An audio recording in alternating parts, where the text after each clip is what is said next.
Hello and welcome to Pinnacle classes. So today we are going to learn about per capita demand.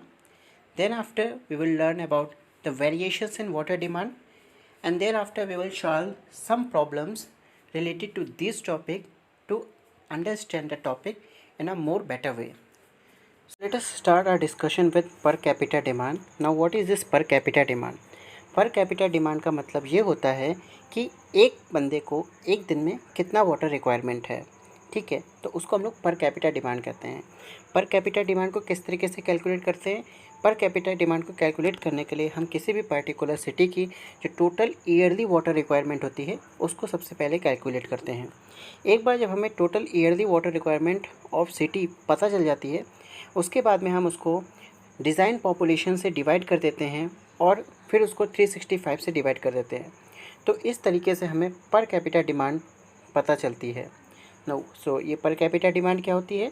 पर capita demand is the demand raised by one person on the daily basis. It is the per capita demand.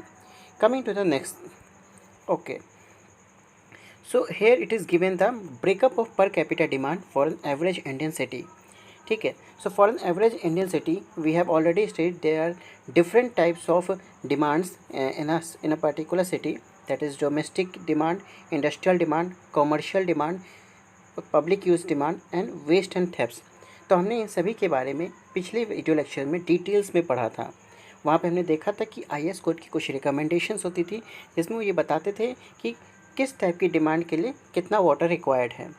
So this demand is in litres per head per day. तो domestic use के लिए IAS code ने जैसा कि बताया था कि 200 litres per head per day है. सिमिलरली इंडस्ट्रियल यूज़ के लिए 50, कॉमर्शियल यूज़ के लिए 10 litres per head per day, public use के लिए 10 litres per head per day and waste and truck में 55 litres. So this is the average value of daily demands. Okay, now what we have to do is we have to sum up all these values which comes out to be 335. So this is the average daily demand for a for a particular person for a particular day. So this comes out to be 335 liters per day.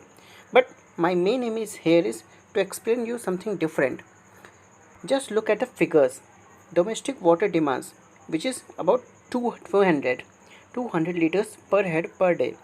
Now the whole total is 335 and this 200 divided by 335 which comes out to be 0.59, मतलब 59 point some percent. So from here you can analyze that this domestic use, that is domestic demand, constitute of 60 to 65% of the water of the total water demand. Okay, so any variation in the domestic use will definitely get reflected into the total variation in the water demand. Okay, so factor affecting per capita demand. So these are the following factors which affects the per capita demand. Number 1, size of city. Number 2, climatic conditions. 3, types of gentry and habits of people. 4, industrial and commercial activities. 5th, quality of water supply. 6th, pressure and distribution system. 7th, systems of supply. And 8th, metering systems. So these are the important factors which affects the per capita demand and we are going to study them in a detail. Okay, तो size of city. तो generally जो big cities होती है वहाँ पे जो पर capita demand होती है वो हायर होती है in comparison to smaller cities. The reason being कि बिग सिटीज़ में लार्ज नंबर ऑफ़ पॉपुलेशन होंगी, वहाँ पे फैसिलिटीज़ जो होंगी, इंफ्रास्ट्रक्चर होगा वो बेटर होगा, वहाँ पे इंडस्ट्रियल और कॉमर्शियल एक्टिविटीज़ ग्रेटर फॉर्म्स में हो रही होंगी, एग्जीक्यूट हो रही होंगी. तो इसीलिए वहाँ पे जो वाटर की रिक्वायरमेंट होती है वो in comparison to smaller cities higher होती है. ठीक है, मेन रीज़न जो होता है इसका वो होता है कि वहाँ पे जनरली सीवर सिस्टम्स होते हैं. ठीक है, तो जब सीवर सिस्टम्स होते हैं तो वहाँ पे मतलब कि वाटर का रिक्वायरमेंट बढ़ जाता है. सो साइज़ ऑफ सिटी के से हम ये समझ सकते हैं कि bigger cities have higher water demand या हायर पर कैपिटा डिमांड वे in comparison to smaller cities. उसके बाद क्लाइमेटिक कंडीशंस. क्लाइमेटिक कंडीशन के मतलब आप जिस भी पर्टिकुलर सिटी के लिए वाटर सप्लाई स्कीम डिज़ाइन कर रहे हैं वहाँ का क्लाइमेटिक कंडीशन कैसा है, ठीक है। जनरली होता क्या है कि हॉटर सिटीज़ में वाटर रिक्वायरमेंट्स ज़्यादा होता है, बिकॉज कि वहाँ पे जो वाटर रिक्वायरमेंट्स की वैल्यूज़ है वो बढ़ जाती हैं। वो इस वजह से बढ़ती है कि वहाँ का जो हैबिट होता है पीपल्स का वो डिफरेंट होता है, ठीक है। और तो क्या मतलब कि और ये भी देखा गया है कि जो एक्सट्रीमली कोल्ड सिटीज़ होती हैं वहाँ पे भी वाटर रिक्वायरमेंट का जो है वो भी ज़्यादा होती है in comparison to normal climatic cities. इसके पीछे रीज़न ये होता है कि जो हमारी एक्सट्रीमली कोल्ड सिटीज़ होती हैं तो वहाँ पे पाइपलाइंस में जो वाटर है वो बर्फ़ ना बन जाए, तो इसके लिए वो क्या करते हैं, वो पाइपलाइंस में जो टैप होता है उसको ओपन रखते हैं, so that water will continuously flow and it will not get converted into ice. So that's why in both in hotter countries and in extremely cold countries जो हमारा वाटर पर कैपिटा डिमांड पर डे की जो होती है वो higher होती है in comparison to normal climatic conditions cities. उसके बाद types of gentry and habits of people. तो जनरली जो रिच और अपर क्लास कम्युनिटीज़ होती हैं वो वाटर को ज़्यादा कंज्यूम करती हैं, क्योंकि उनकी हैबिट्स और उनकी जो लाइफ स्टैंडर्ड्स ऑफ लिविंग्स होते हैं वो मिडिल क्लास और लोअर क्लास से बेटर होते हैं। They might have the gardens, they might have the cars, so washing them cars and gardens, and they do a lot many activities which consumes more water. So middle class family की जो water requirement होती है per day की, ठीक है, by अ पर person is lesser than the upper class communities. And finally सबसे कम जो होती है वो हमारी लोअर क्लासेस कम्युनिटीज़ की होती है। उसके बाद में जो इंडस्ट्रियल एंड कॉमर्शियल एक्टिविटीज़, तो कोई भी सिटी है जहाँ पे इंडस्ट्रियलाइजेशन या कॉमर्शियलाइजेशन का जो एक्सटेंट है वो जितना ज़्यादा होगा वहाँ पे वाटर रिक्वायरमेंट उतना ज़्यादा होगा, क्योंकि उसकी वजह से वाटर रिक्वायरमेंट के जो प्रेशर होगा उतना ज़्यादा होगा। तो इसीलिए ऐसी कोई भी सिटी जहाँ पे इंडस्ट्रियलाइजेशन या फिर कॉमर्शियलाइजेशन ज़्यादा एक्सटेंट में, तो वहाँ पे वाटर रिक्वायरमेंट ज़्यादा होगा। उसके बाद में क्वालिटी ऑफ वाटर। लुक, अगर क्वालिटी अच्छी हुई और टेस्ट बेटर हुआ तो आपके जो वाटर रिक्वायरमेंट है वो इंक्रीज़ हो जाता है। पर कैपिटा वाटर डिमांड जो होती है वो इंक्रीज़ होती है, ठीक है, किसी भी एवरेज सिटी के लिए।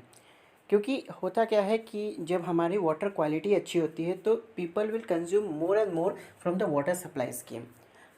अगर आपके सिटी में वाटर की जो क्वालिटी है वो अच्छी नहीं होती है तो हम लोग डिफरेंट ऑल्टरनेटिव्स को भी ट्राई करते हैं, जैसे कि हम लोग हैंड पम्प्स के थ्रू वाटर कंज्यूम कर सकते हैं, या फिर कुछ लोग जो होते हैं वो आपने देखा होगा कि जैसे अक्सर हॉस्टल्स में भी होता है कि हम लोग बाहर से फ़िल्टर वाटर मंगाते हैं, ठीक है, क्योंकि हमारे जो हॉस्टल्स होते हैं वहाँ पे वाटर कंजम्पशन, वाटर की जो क्वालिटी होती है वो बेटर क्वालिटी की अवेलेबल नहीं होती है, या फिर वाटर ही नहीं अवेलेबल होता है, ठीक है। तो हमने देखा होगा कि आपके हॉस्टल्स में भी ऐसा होता होगा कि बहुत सारे लोग जो है टाइफाइड हो गया है, basically the water quality was not that good.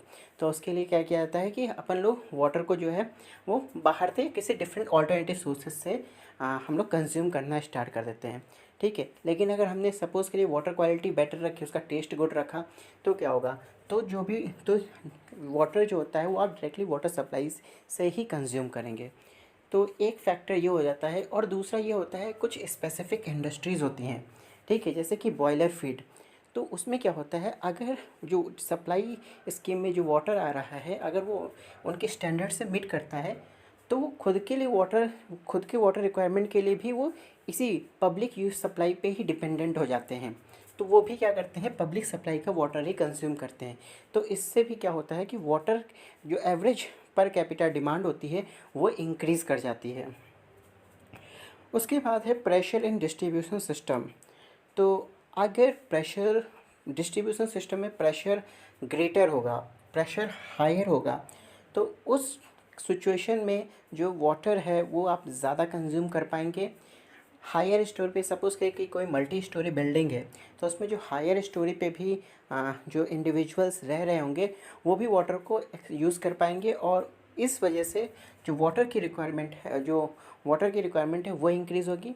Plus जब प्रेशर हाई रहेगा तो जो वाटर लॉसेस हैं थ्रू द लीकेज वो भी ज़्यादा होंगे, ठीक है, किसी पर्टिकुलर टाइम में ये जो वाटर लॉसेस हैं ये भी ज़्यादा होंगे because the pressure in the distribution system is higher. Next, systems of supply. Look, systems of supply is of two types, intermittent and continuous. इंटरमीडियंट supply में क्या होता है, इंटरमीडियंट सप्लाई में ये होता है कि जो वाटर होता है वो फिक्स्ड ड्यूरेशन के लिए ही आता है. सप्लाई फिक्स्ड ड्यूरेशन के लिए ही ओपन रहती है. उस फिक्स्ड ड्यूरेशन में आप वाटर को कंज्यूम मतलब कि अपने यहाँ पे स्टोरेज या फिर किसी रिजर्वॉयर में इकट्ठा कर सकते हो. ठीक है, उसके बाद वाटर सप्लाई कट कर दी जाती है. तो इस टाइप का जो सिस्टम होता है उसे हम इंटरमीडिएट सिस्टम कहते हैं. दूसरा सिस्टम जो होता है वो होता है कॉन्टीन्यूअस सिस्टम. कॉन्टीन्यूअस सिस्टम में वाटर जो होता है 24/7 अवेलेबल होता है, उसकी सप्लाई 24/7 अवेलेबल रहती है. तो इस केसेस में जो वाटर लॉसेस होते हैं वो ज़्यादा होते हैं, वाटर कंजम्पशन भी ज़्यादा होता है, और यही एक रीज़न है कि जो हमारी पर कैपिटा डिमांड होती है वो भी इंक्रीज़ कर जाती है. उसके बाद में आता है मीटरिंग सिस्टम. मीटरिंग सिस्टम में क्या होता है, मीटरिंग सिस्टम में जो हमारे मीटरिंग सिस्टम एक टाइप का कॉन्शियसनेस, एक टाइप की रिस्पॉन्सिबिलिटी देता है इंडिविजुअल्स पे, पब्लिक पे, कि भैया वाटर को अभी तुम कॉन्शियसली यूज़ करो.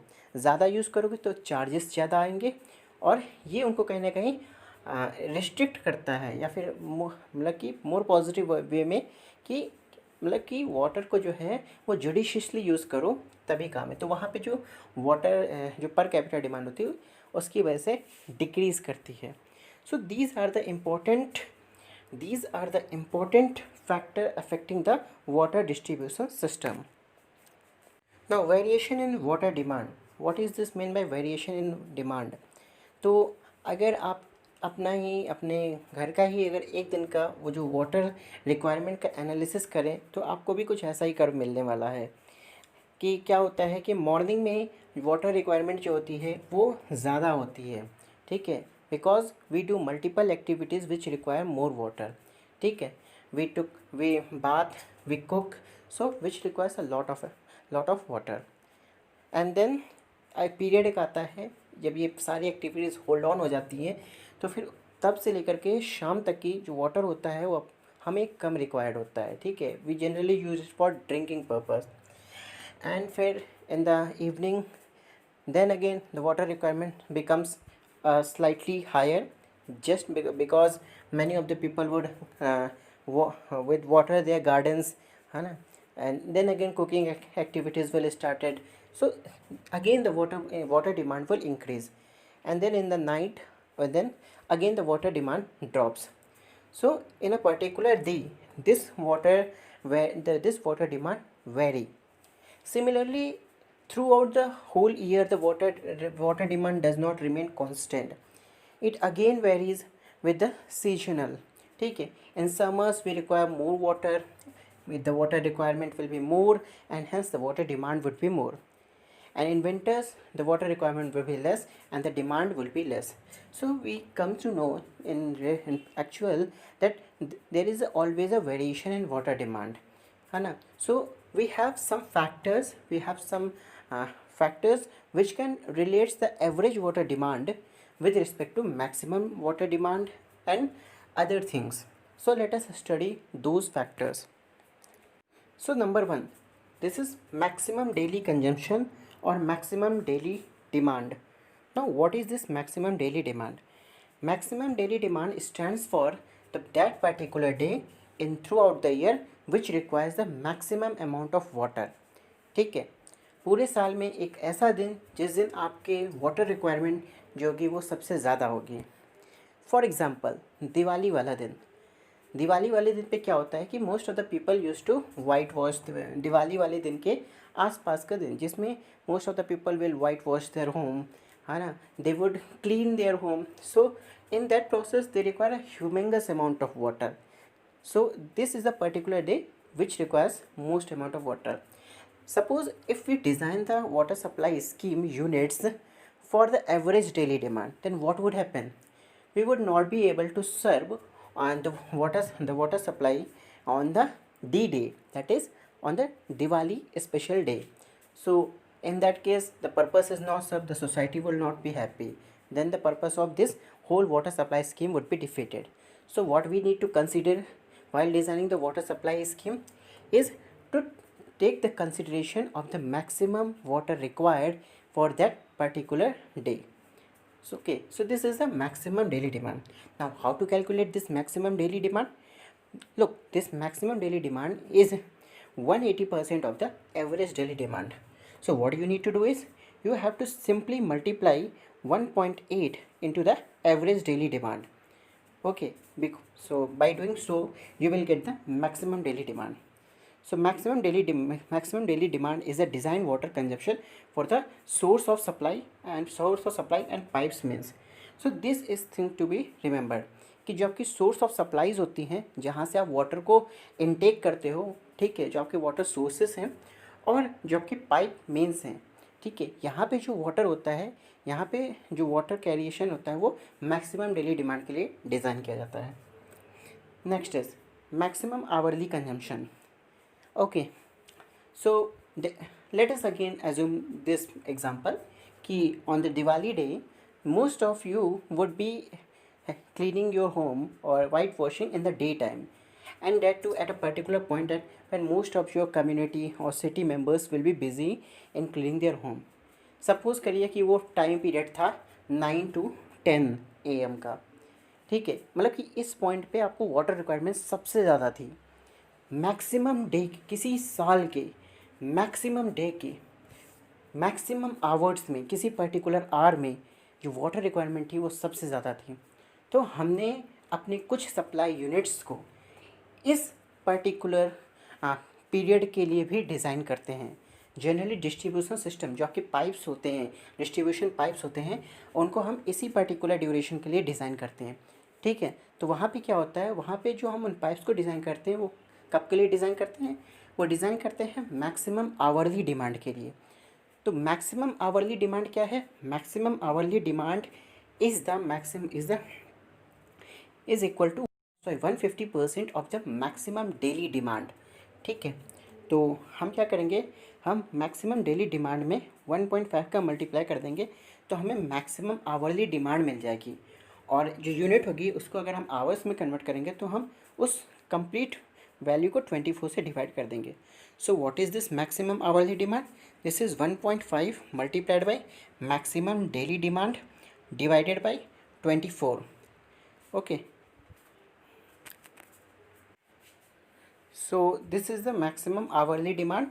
And now how to calculate the maximum hourly demand from average hourly demand? तो average hourly demand से maximum hourly demand को calculate करने के लिए 2.7 का फैक्टर हम लोग मल्टीप्लाई कर देते हैं एनुअल एवरेज hourly डिमांड में, वहाँ से हमें मैक्सिमम hourly डिमांड मिल जाता है. तो what is this maximum hourly demand of maximum day is equal to 2.7 of Q.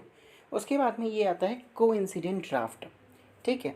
तो अभी हमने आपको ये बताया था कि जो डिस्ट्रीब्यूशन सिस्टम होता है कि उसको हम लोग मैक्सिमम आवरली डिमांड के लिए ही डिज़ाइन करते हैं. तो वो सिर्फ मैक्सिमम आवरली डिमांड के लिए नहीं बल्कि कोइंसिडेंट डिमांड के लिए डिज़ाइन किया जाता है, ठीक है. अभी मैं बताता हूँ कि कैसे होता है. सबसे पहले ये समझते हैं कि कोइंसिडेंट डिमांड या फिर कोइंसिडेंट ड्राफ्ट क्या होती है. कोइंसिडेंट डिमांड और कोइंसिडेंट ड्राफ्ट को समझने के लिए let me assure. Okay, now from here. So coincident demand और कोइंसिडेंट ड्राफ्ट जो होता है वो मैक्सिमम होता है इन दो वैल्यूज़ का. What are these values? So this is maximum daily demand plus fire demand. And what is this value? This is maximum hourly demand. So will calculate the maximum daily demand plus fire demand and maximum hourly demand, and both of them, the value which is greater will take as a coincident draft, and our distribution systems is designed for this coincident drafts. So this is something that you need to remember. Okay, peak factor. Now what is this peak factor? So we know that कि हमारा demand में जो variation होता है वो season पे depend करता है, क्लाइमेटिक कंडीशंस पे डिपेंड करता है, साइज़ ऑफ द सिटी पे भी डिपेंड करेगा, ठीक है. तो अगर ये सारे फैक्टर्स पे वेरिएशन जो है वो डिपेंड कर रहा है, तो अगर मुझे किसी भी पर्टिकुलर सिटी के लिए मैक्सिमम कितना वाटर रिक्वायरमेंट है, ठीक है, उसे कैलकुलेट करना हो तो उसके लिए हमें पीक फैक्टर मिलता है. तो पीक फैक्टर जो है वो जैसा कि इस टेबल में दिया गया है कि अगर पॉपुलेशन हमारी अप टू 50,000 होती है तो वहाँ पे ये पीक फैक्टर की वैल्यू 3.0 होती है। अगर पॉपुलेशन अप टू 2 लाख है, मतलब कि 50,000 से ग्रेटर एंड 2 लाख तक, तो वहाँ पे पीक फैक्टर की वैल्यू 2.5 है। अगर यही पॉपुलेशन अबव 2 लाख हो जाती है तो वहाँ पे पीक फैक्टर की वैल्यू 2.0 है। और रूरल सप्लाई में जो रूरल वाटर सप्लाई स्कीम होती है जहाँ पे हमारा पीक फैक्टर की वैल्यू 3.0 होती है। सो यहाँ पे हम इसे याद रख सकते हैं ऑब्जेक्टिव के पॉइंट ऑफ व्यू से। अंडरस्टैंडिंग के पॉइंट ऑफ व्यू से ये समझ लीजिए कि कभी भी आपको पीक डिमांड फाइंड आउट करने को ऑप्शन मिलेगा तो आप पीक डिमांड को कैसे फाइंड आउट करोगे, तो ये आपको पीक फैक्टर दे रखा होगा, आप इसको जो डिमांड दी रखी होगी उससे मल्टीप्लाई कर देंगे तो आपको पीक डिमांड मिल जाएगी। So this is all about peak factor. So let us solve one problem so that whatever we have learned in past lecture and in this lecture will able to learn in a more clear way. So this question reads as, a water supply scheme has to be designed for a city having a population of 1 lakh. Estimate the important kinds of draft, जिन्हें हम demand भी कहते हैं, which may be required to be recorded for an average water consumption of 250 LPCD. Also record the required capacities of the major component of proposed water system of this for the city using a river as the source of supply. So they have given the source of supply as a river. Assume suitable source, assume suitable figures and data where needed. So this is the question, and the data that has been given to us is the population of the city is given 1 lakh, and they wanted us to calculate the important demands which are required for the consumption of 250 LPCD. Okay, and thereafter they have also given the source of supply, that is river.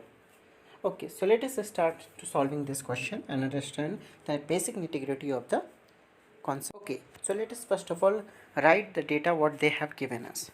So they have given the population which is 1 lakh. Okay, so they have given the population which is 1 lakh.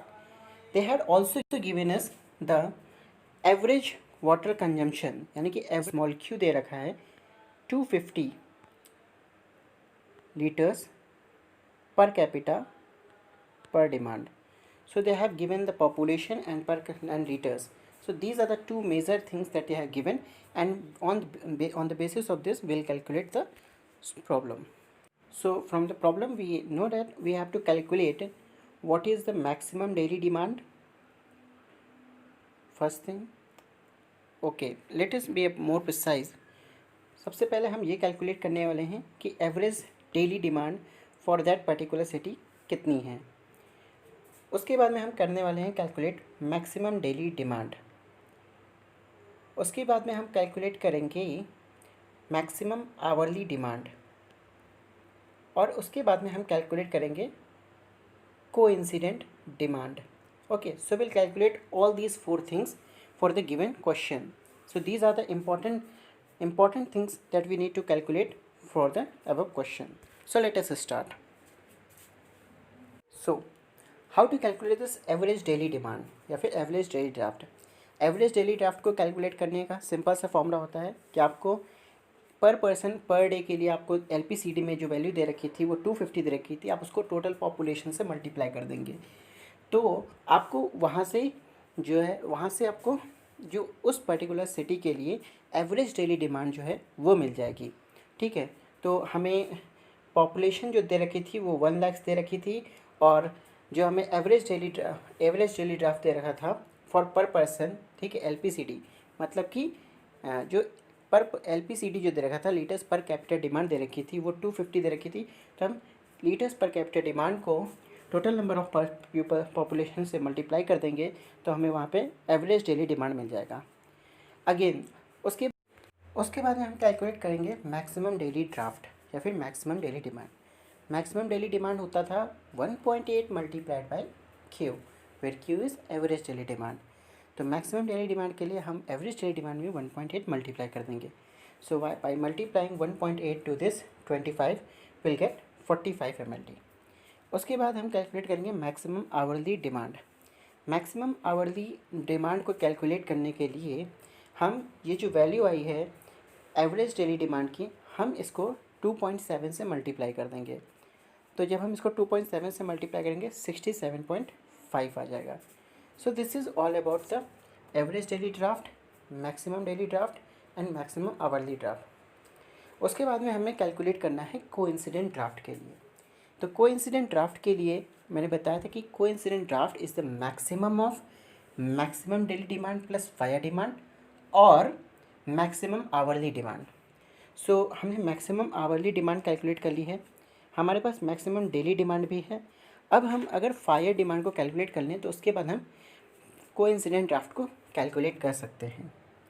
तो fire demand के लिए हमारे पास different empirical formulas available हैं। Since यहाँ पे city की जो population है वो 1 लाख है, ठीक है, तो ऐसी सिचुएशन में अगर हम जो हमारे पास National Boards of Underwriters formula था उसको अप्लाई करें तो ये वाली इक्वेशंस अप्लाई हो जाएगी। ये फायर डिमांड की इक्वेशन होती है। यहाँ पे जो पी होता है पॉपुलेशन, इसको हमें थाउजेंड्स में प्लेस करना होता है। पॉपुलेशन को थाउजेंड्स में प्लेस करने के लिए हम क्या करते हैं, जो हमारे पास गिवन पॉपुलेशन थी हम उसको 1000 से डिवाइड कर देंगे, वहाँ से जो वैल्यू आती है हम उसको इस इक्वेशन में सब्सटीट्यूट करते हैं। तो यहाँ पे अगर हम पॉपुलेशन देखें तो हमारे पास पॉपुलेशन थी 1 lakh. Okay, so we have the population of 1 lakh. अगर मैं इस पॉपुलेशन को 1000 से डिवाइड कर देता हूँ, so we'll get how much? We'll get 100. So we'll substitute the value of this 100 into this equation and we'll find the solution.